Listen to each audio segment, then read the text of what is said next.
और चलिए शुरुआत करेंगे एक बड़ी खबर के साथ में जो देहरादून से मिल रही है, जहां आज पहाड़ से लेकर मैदान तक बारिश का दौर जारी है, तो वहीं बद्रीनाथ और केदारनाथ समेत चारों धामों में बारिश हो रही है, जिसके बाद में 3 मई तक केदारनाथ धाम के लिए रजिस्ट्रेशन पर रोक लगा दी गई है। हालांकि बाकी जो 3 धाम है वहां पर रजिस्ट्रेशन अभी भी जारी है। मौसम विभाग की तरफ से पहले भी अलर्ट जारी किया गया था और अब लगातार बारिश हो रही है, बर्फबारी हो रही है और ये तस्वीरें आप देखिए। और लगातार बर्फबारी के चलते केदारनाथ धाम के लिए रजिस्ट्रेशन भी रोक दिया गया है। तो प्रदेश में मौसम का मिजाज लगातार बदला हुआ है।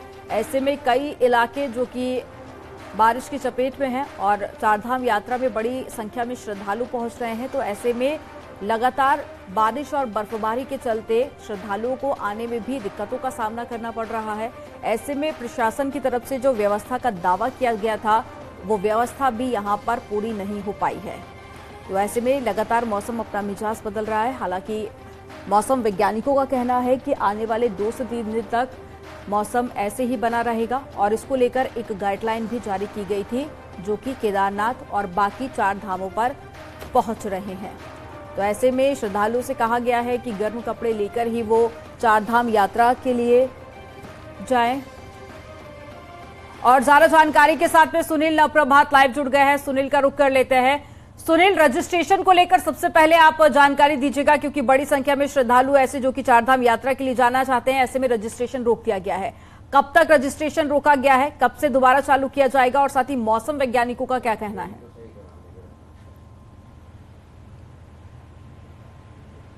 देखिए, जिस तरह से लगातार बारिश हो रही है, मौसम खराब चल रहा है, उसको देखते हुए प्रशासन ने पहले 25 से 30 अप्रैल के लिए रजिस्ट्रेशन की प्रक्रिया रोकी थी, ताकि धामों में अधिक से अधिक श्रद्धालुओं की जो भीड़ है वो बढ़े ना, वहाँ पर भीड़ भाड़ जमा ना हो।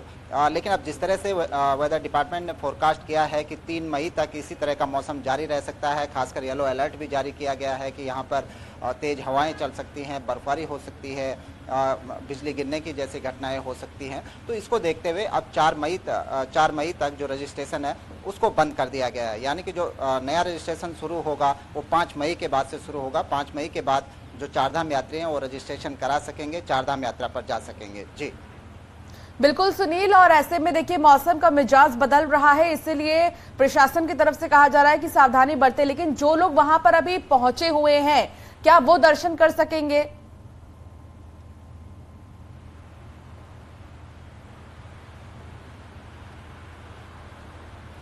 सुनील, क्या आप तक मेरी आवाज आ रही है? तो सुनील से संपर्क नहीं हो पा रहा है, दोबारा साधने की कोशिश करेंगे। फिलहाल आपको बता दें कि मौसम का मिजाज बदला हुआ है और 3 मई तक रजिस्ट्रेशंस पर रोक है, क्योंकि अभी श्रद्धालुओं के लिए, जितने भी यात्री हैं उनके लिए मौसम साथ नहीं दे रहा है। लगातार बर्फबारी हो रही है, माइनस में टेम्परेचर होने की वजह से ऑक्सीजन लेवल कम हो जाता है और यहां पर किसी को भी परेशानी ज्यादा ना हो, यही ध्यान में रखते हुए अभी रजिस्ट्रेशंस को रोक दिया गया है। बगैर रजिस्ट्रेशन के आप यात्रा पर नहीं जा सकेंगे। रजिस्ट्रेशन बहुत जरूरी है, रजिस्ट्रेशन के बाद ही आप यात्रा पर जा सकेंगे। सुनील नवप्रभात हमारे साथ जुड़ गए हैं। सुनील, अभी वहां पर जो लोग हैं, क्योंकि मौसम बहुत ज्यादा खराब हो रहा है, तो वहां पर कैसे रहने की सुविधाएं जो है मिल रही हैं, कैसे वहां पर लोग मैनेज कर रहे हैं?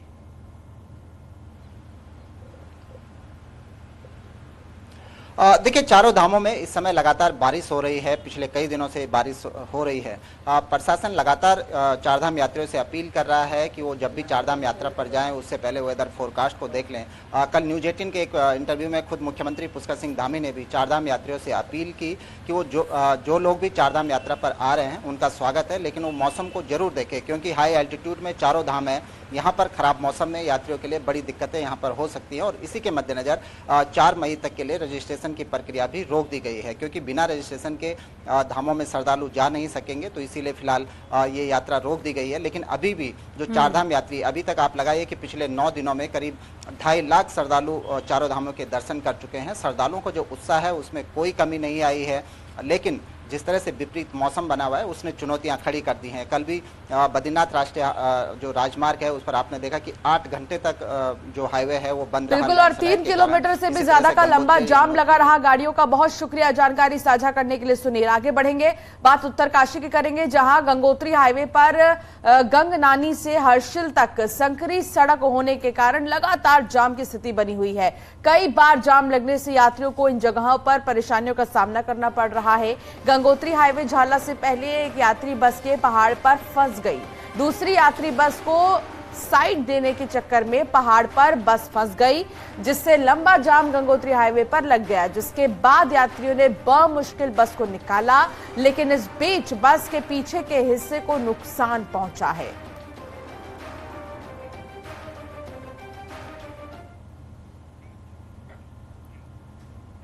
तो देहरादून एयरपोर्ट के नाम को लेकर एक नई लड़ाई शुरू हो गई है, जहां बीजेपी पूर्व प्रधानमंत्री अटल बिहारी वाजपेयी के नाम की पैरवी कर रही है, तो वहीं पर कांग्रेस ने आदि गुरु शंकराचार्य के नाम को लेकर आंदोलन की चेतावनी दे डाली है। कांग्रेस के जिला अध्यक्ष ने इस पूरे मामले को सार्वजनिक मंचों पर उठाने का भी दावा किया और ऐसा उन्होंने शुरू भी कर दिया है। चारधाम यात्रा की शुरुआत में आदि गुरु शंकराचार्य के नाम को लेकर नई बहस को जन्म दे दिया है, क्योंकि देवभूमि में आस्था का संबंध आदि गुरु शंकराचार्य से है और कांग्रेस का कहना है कि अगर हमारी बात नहीं मानी जाती थी तो सड़कों पर उतरकर हम इसे जन आंदोलन का रूप देंगे। और ये जो मांग है लगातार बढ़ती जा रही है और इसका जो नाम था वो पहले आदि गुरु शंकराचार्य के नाम पर ही रखना तय हुआ था। एयरपोर्ट में पूरे इंटरनेशनल एयरपोर्ट बनने जा रहा है आने वाले समय में, पूरे देश विदेश से यहाँ लोग पहुँचते हैं, तो इस एयरपोर्ट का नाम आदि गुरु शंकराचार्य जी के नाम से रखा जाए, तभी जो हमारी आस्था है, हिंदुओं की आस्था है, उनको जो असली जो खुशी है, जो उनको जो इतने पूरे देश से लोग आ रहे हैं, इतने पर्यटक यहाँ पहुँच रहे हैं, उनको तभी मिलेगी जब इस एयरपोर्ट का नाम आदि गुरु शंकराचार्य जी के नाम से रखा जाएगा। अभी तो हमने ज्ञापन प्रेषित किया है, मगर अगर हमारी मांग ये नहीं मानी गई तो हम जमीन पर उतरकर आंदोलन करेंगे। और ज्यादा जानकारी के साथ में ऋषिकेश से आशीष डोभाल जुड़ गए हैं। आशीष का रुख कर लेते हैं। आशीष, आस्था के नाम पर यहां कांग्रेस राजनीति करने की कोशिश कर रही है, लेकिन सबसे बड़ा सवाल ये कि जनता का आप कितना समर्थन मिल रहा है कांग्रेस को?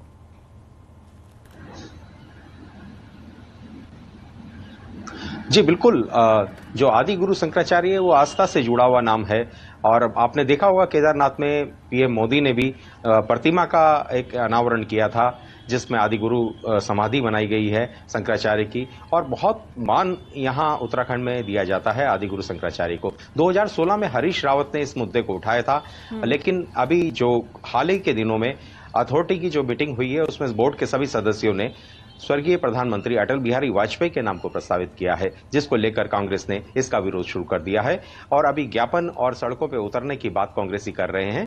और अगर आप देखेंगे तो अगर ये आस्था का जो विषय ये बता रहे हैं कांग्रेसी, इस बार पहली बार ऐसा हुआ है कि कांग्रेस भी आस्था का सहारा लेते हुए नजर आ रही है और एयरपोर्ट के नाम को लेकर मुद्दा राजनीति रूप में बना दिया गया है और जन समर्थन उनको मिलने की पूरी उम्मीद लग रही है। बिल्कुल, और तो कह सकते हैं कि भारतीय जनता पार्टी के रास्ते पर ही कांग्रेस आगे बढ़ रही है, लेकिन देखना काफी ज्यादा अहम होगा कि कितना फायदा होता है। चलिए खबरों में आगे बढ़ेंगे। न्यूज 18 के ओपन माइक कार्यक्रम में उत्तराखंड के मुख्यमंत्री पुष्कर सिंह धामी ने कहा कि लैंड जिहाद को लेकर सीएम धामी ने अपनी बात रखी और कहा कि ये मुसलमान को टारगेट नहीं करना है, बल्कि सरकारी जमीन से अतिक्रमण हटाने की कार्रवाई है। किसी भी तरह के अतिक्रमण पर कार्रवाई जरूर की जाएगी। और क्या कुछ कहा सीएम ने वो भी आपको सुनाते हैं। मुसलमानों को टारगेट नहीं कर रहे हैं, लेकिन फिर सवाल तो लैंड जिहाद के बाद भी वही उठ रहा है। वो कह रहे हैं कि टारगेट पे मुसलमान ही है क्योंकि मज़ारों पर बुलडोजर चल रहे हैं। नहीं, देखिए, मैं तो आप ही से पूछ लेता हूँ इतने सब एक प्रश्न की, आपको लगता है कि जो सरकारी जमीनें हैं उन जमीनों पर किसी प्रकार का अतिक्रमण होना चाहिए? हमने तो एक समान बात करी है कि सरकारी जमीनों पर कहीं पर भी कोई भी अतिक्रमण होगा तो उसको खाली कराया जाएगा। और हम सबसे कह रहे हैं कि भाई अगर किसी ने कहीं पर अतिक्रमण किया है तो वो स्वतः ही उसको हटा लें, अन्यथा कानूनी रूप से जो कानूनी प्रक्रिया वो की जाएगी। और कानून तो सबके लिए बराबर होता है, वो किसी धर्म और मजहब के आधार पर नहीं बटा होता है। इसके साथ ही सीएम धामी ने कहा कि 2024 में बीजेपी उत्तराखंड की सभी 5 सीटें जीतेगी। विपक्ष को उन्होंने बरसाती मेंढक बताया। उन्होंने कहा कि विपक्ष का गठबंधन बेमेल है। सामने आपने कहा कि हम ये चुनौती स्वीकार करते हैं कि 2025 में उत्तराखंड को सबसे नंबर 1 राज्य बनाएंगे, लेकिन वो चुनौतियां आपकी खत्म होती नहीं है। आए एकदम से चुनाव हो गया, फिर अब ये वाला साल है, उससे पहले कोविड की चुनौती के बाद वो चुनाव हुआ था, अब अगला फिर लोकसभा चुनाव है, तो और वहां पर 5-0 आपको फिर से करके दिखाना है। अब ये जो बार बार बात जो हो रही है कि मुस्लिम समुदाय कहीं नाराज ना हो जाए, तो उससे कम से कम 1 सीट या 2 सीट हरिद्वार वाली सीट पे तो असर पड़ेगा। देखिए, अब देश की जो जनता है वो कामों के आधार पर चयन करती है, और मैं ऐसा मानता हूं कि 2024 का जो चुनाव है, देश के पास इस समय एकमात्र अगर कोई नेता हैं तो नरेंद्र मोदी जी हैं, और उनके नेतृत्व पर और उनके ऊपर विश्वास पर किसी को तनिक भी संदेह नहीं है। और उत्तराखंड के अंदर 5 की 5 सीटें भारी बहुमत से हम जीतेंगे। यहाँ से भारतीय जनता पार्टी जीतेगी। हमारे सामने मैं कहूँ, जो आप चुनौती कह रहे हैं, चुनौती नहीं, हम इसको लक्ष्य मानते हैं। हमने लक्ष्य लिया है कि जितने अंतर से पिछली बार हम जीते थे, उससे अधिक अंतर से इस बार जिताकर भेजना हमारा लक्ष्य है। उधर विपक्ष ने अपना लक्ष्य रखा है कि वो सब मिलकर चुनाव लड़ेंगे। अब मैं कहूं कि जैसे बरसात आती है, तो बरसात के समय में वो सारे सांप, नेवला, बिच्छू, मेढक, केकड़े सारे के सारे एक साथ मिल जाते हैं। वैसे ही इस समय जो है बरसात के भय से जो है ये हो रहा है। ये बेमेल गठबंधन है, ये ज्यादा दिनों तक चलने वाला नहीं है, और देश की जनता को भी इस पर कोई भरोसा नहीं है। न्यूज 18 के ओपन माइक कार्यक्रम में कृषि मंत्री गणेश जोशी ने उत्तराखंड में रोजगार को लेकर कहा कि नौकरी कोई रोजगार का अवसर नहीं है, लेकिन चारधाम यात्रा और कई कार्यक्रमों के जरिए लोगों को प्रत्यक्ष और अप्रत्यक्ष रूप से रोजगार मिल रहा है। बने राज्य में ये गर्व की बात है, अच्छी बात है, इतने कदम उठाए जा रहे हैं, पर रोजगार के दूसरे अवसर के लिए क्या? देखिए, नौकरी ही कोई रोजगार का अवसर नहीं होता है। अगर आज आप देखें, जो चारधाम यात्रा हमारे आर्थिकी की एक रीढ़ जिसे मैं कहूं कह सकते हैं, तो गतिशोक्ति नहीं होगी। और जिस प्रकार पिछली बार 45 लाख से अधिक श्रद्धालु आए, जो आंकड़े अभी तक के बता रहे हैं, यह आंकड़ा 60 लाख से ऊपर जाने वाला है। और इससे जो प्रत्यक्ष रूप से और अप्रत्यक्ष रूप से कई लोगों को रोजगार मिलता है, काम मिलता है। और हमने तो अब इसके लिए हमारे जो स्वयं सहायता समूह हैं, जिसमें हमारी 50,000 से अधिक क्लस्टर यहाँ पर चल रहे हैं, जिसके माध्यम से 6 लाख से अधिक बहनें काम कर रही हैं, हमने 200 समूहों के आउटलेट यात्रा रूट पर लगाए हैं। हमारी सरकार का संकल्प है कि जब 2025 में हमारा राज्य 25 साल का होगा, हम 1.25 लाख बहनों को लखपति दीदी बनाएंगे। उस दिशा में हमारी सरकार काम कर रही है। बद्रीनाथ धाम की यात्रा चरम पर है, लेकिन बिन बरसात के ही बद्रीनाथ नेशनल हाईवे तीर्थयात्रियों के लिए मुश्किलें खड़ी हो रही हैं। समय रहते व्यवस्था न होने से तीर्थयात्री घंटों तक लैंडस्लाइड की वजह से जाम में फंसे रहे हैं। तीर्थयात्रियों का कहना है कि जहां केंद्र और राज्य सरकार बेहतर यात्रा व्यवस्था की बात कर रही है, तो वहीं स्थानीय प्रशासन को इस पर और ध्यान देना चाहिए ताकि तीर्थयात्रियों को बेहतर सुविधा मिल सके। तो घंटों लंबा जाम लगा रहा बद्रीनाथ हाईवे पर। नितिन सेमवाल हमारे संवाददाता हमारे साथ जुड़ गए हैं। नितिन, 3 किलोमीटर से भी ज्यादा का जो जाम है, लंबा जाम, वो लगा रहा, लेकिन अभी मौजूदा समय में क्या स्थिति है हाईवे की? जी, ये रविवार की तस्वीरें हैं जब नेशनल हाईवे बाधित हो गया था बलदोड़ा पुल के पास। तो वहां पे लगभग 3 किलोमीटर का लंबा जाम लगा रहा और लगभग 8 घंटे तक मार्ग बाधित रहा, क्योंकि लैंडस्लाइड बहुत ज्यादा हो चुकी थी, तो उसे खोलने में समय लगा। लेकिन तीर्थ यात्रियों का ये कहना है कि अभी तो बरसात शुरू ही नहीं हुई है पहाड़ों में, और हल्की बारिश में जब ये स्थिति है तो आने वाले समय में काफी दिक्कतें हो सकती है। इसलिए प्रशासन को अभी से तैयार रहना होगा। कहीं न कहीं सरकार लगातार चारों धाम यात्रा को लेकर तैयारियां कर रही थी, बैठकों का दौर जारी था, लेकिन जो सड़क कटिंग का जो काम चल रहा है, चाहे वो बाजपुर की बात करें चमोली में या बलदोड़ा पुल की बात करें, तो वहां पे लगातार लैंडस्लाइड हो रहा है और इतना खतरनाक स्थिति वहाँ पे है कि वाहनों को गुजरने में भी काफी दिक्कतें हो रही है। तो अभी जो मौसम विभाग का जो अलर्ट है उसको लेकर भी कहीं न कहीं एक चिंता प्रशासन के लिए जरूर है, लेकिन हालात से जी बहुत शुक्रिया नितिन जानकारी साझा करने के लिए। और जोशीमठ में हर साल की तरह इस साल भी पेनखंडा पट्टी के ग्राम सोलंग में रम्माण का आयोजन किया गया। वैशाख महीने के ग्राम सेलंग की संयुक्त पंचायत इस मेले का आयोजन करती है और वैशाख महीने की संक्रांति से इस मेले की शुरुआत होती है और विभिन्न चरणों में भूमियाल देवता की पूजा और साथ ही हर दिन चावल से बने भात का भोग लगाया जाता है, जिसमें गांव का प्रत्येक परिवार पूजा में सम्मिलित होता है। वहीं इस मेले का समापन सांस्कृतिक विरासत रम्माण के साथ में होता है।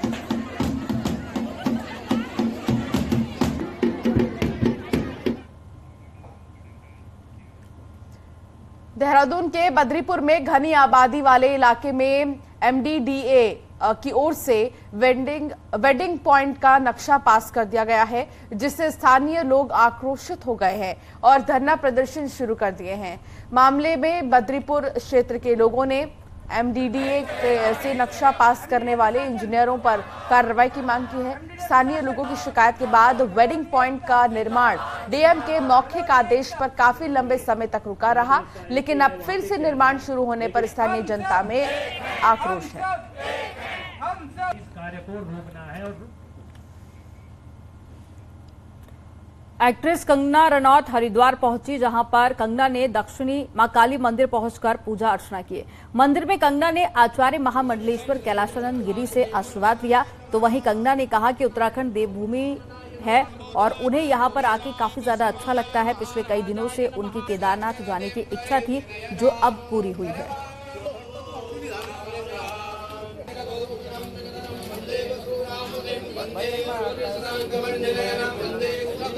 मुझे बहुत इच्छा थी कि मैं केदारनाथ जी जाऊं और इन्होंने मेरे लिए संभव किया और साथ में ही मुझे स्वामी जी के दर्शन भी करवाए, तो मैं इनकी बहुत आभारी हूं इस चीज को लेकर। मैडम मुझे राज्य सरकार ने केदारनाथ हेली सर्विस के नाम पर ठगी पर लगाम लगाने के लिए ऑनलाइन बुकिंग की जिम्मेदारी IRCTC को सौंपी है, लेकिन साइबर ठगों ने इसका भी तोड़ निकाल लिया है और ठगी करना शुरू कर दिया। एक रिपोर्ट आपको दिखाते हैं।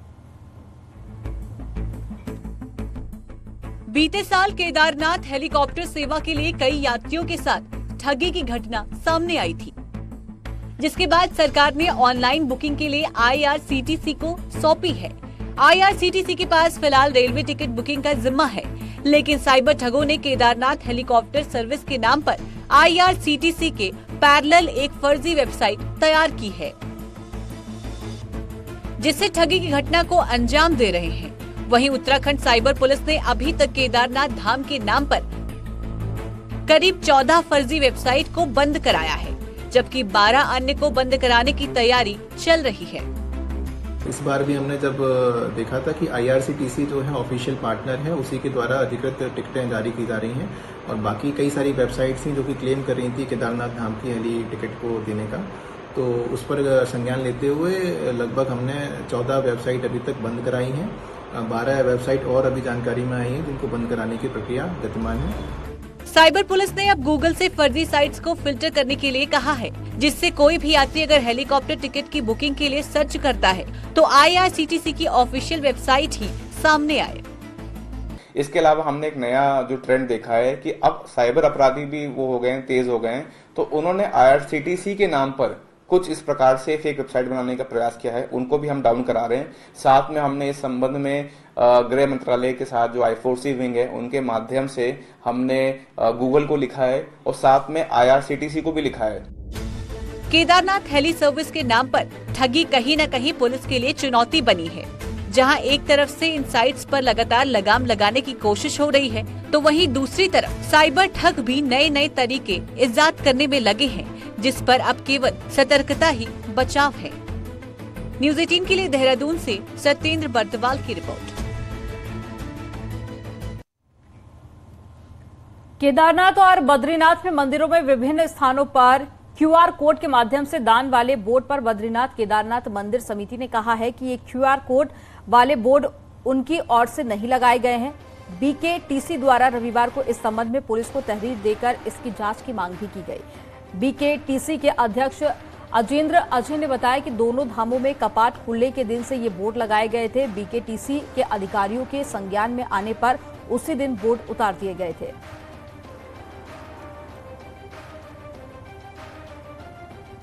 श्री बद्रीनाथ और श्री केदारनाथ मंदिर परिसरों में क्यूआर कोड के माध्यम से डिजिटल दान को लेकर के जो साइन बोर्ड लगाए गए थे वो श्री बद्रीनाथ केदारनाथ मंदिर समिति की ओर से नहीं लगाए गए थे। जैसे ही ये प्रकरण हमारे अधिकारियों के संज्ञान में आया, हमारे अधिकारियों द्वारा इन्हें तत्काल उतरवा दिया गया था और इसकी छानबीन की गई और ये जानकारी में आया है कि ये जिस दिन कपाट खुल रहे थे उसी दिन ये दोनों मंदिरों में ये बोर्ड लगाए गए थे और आज हमारे द्वारा इस संदर्भ में पुलिस को तहरीर दी गई है और इसमें आवश्यक कार्रवाई करने का अनुरोध किया गया है। चारधाम यात्रा से जुड़ी एक और खबर आ रही है। राज्य सरकार ने चारों धामों के लिए नोडल अफसर नियुक्त कर दिए हैं जो धामों में यात्रा व्यवस्था संभालेंगे। आईएएस बीवीआरसी पुरुषोत्तम को केदारनाथ का जिम्मा दिया गया है। आईएएस रंजीत कुमार सिन्हा को बद्रीनाथ और हेमकुंड की जिम्मेदारी दी गई है, जबकि सुरेंद्र नारायण पांडे को गंगोत्री और यमुनोत्री की जिम्मेदारी दी गई है।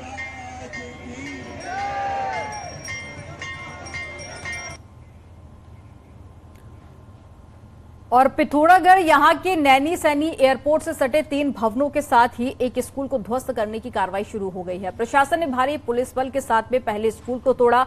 इसी दौरान प्रशासन को स्थानीय लोगों को भारी विरोध का सामना भी करना पड़ा। बावजूद इसके प्रशासन ने स्कूल को ध्वस्त कर दिया। स्कूल के बाद में प्रशासन एयरपोर्ट से सटे 3 मकानों को भी तोड़ने जाएगा। प्रशासन का कहना है कि हाईकोर्ट के आदेश के अनुसार सभी प्रभावितों के खाते में मुआवजा डाल दिया गया है। इस दौरान में ग्रामीणों ने काफी समय तक प्रशासन को कार्रवाई नहीं करने दी और कई महिलाएं स्कूल की छत पर पहुंच गई। आखिरकार पुलिस ने प्रदर्शनकारियों पर काबू पाया और ध्वस्तीकरण की कार्रवाई को पूरा किया।